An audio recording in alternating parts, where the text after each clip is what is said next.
Karag, welcome back to my vlog. Isang maganda at makulimlim na umaga sa inyong lahat mula dito sa Lasak City. Hindi makulimlim ang ating minupusal distraction look for today's vlog, mga karag-karag. I'm your Cosmo Blue Girl. O, diba? Yung costume ko blue. Kaya yon.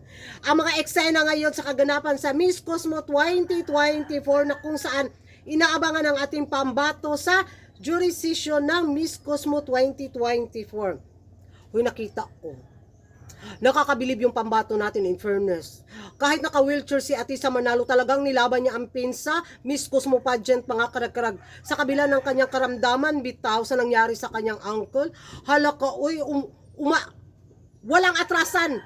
Tuloy ang laban, hindi isusuko ang bataan ni Atisa Manalo sa Miss Cosmo pageant. Grabe yung determinasyon, mga karag-karag. Ang sarap talaga suportaran ba? Masabi mo talaga, push Atisa, push. Manalo man or matalo, ibibigay talaga ni Atisa yung laban na kahit masakit yung ano niya, yung paa niya, ilalaban niya talaga ang pins. Doon na-touch talaga ako, mga karag-karag. Nakakabilib yung pambato natin. Masakit man yung, alam natin na masakit talaga pa yung paa niya, di ba? Hindi yan madaling maghilom or gumaling. Pero kinaya niya, mga karag-karag, para sa Pilipinas. Laoy.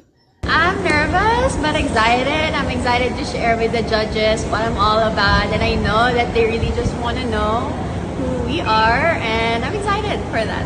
Yeah, I am just resting. I'm trying my best to recover for the semis and the final so I can give us a good show. So happy for her.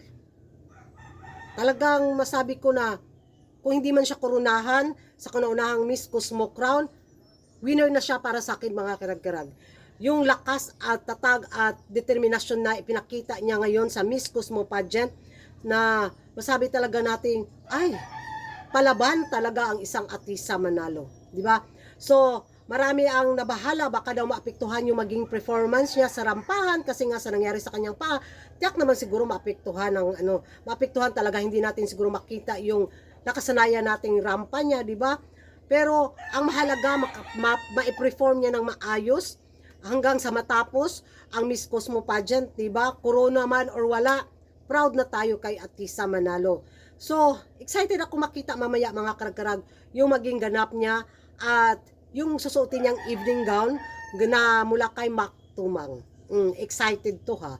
Sana pala rin si Atisa at mag-align yung tadhana, mga karag-karag ba, na siya yung kauna-unahang Pilipinang makauwi ng corona sa Pilipinas sa Miss Cosmo Crown, di ba? So, nakakatuwa, pero whatever the result, tanggapin natin, di ba?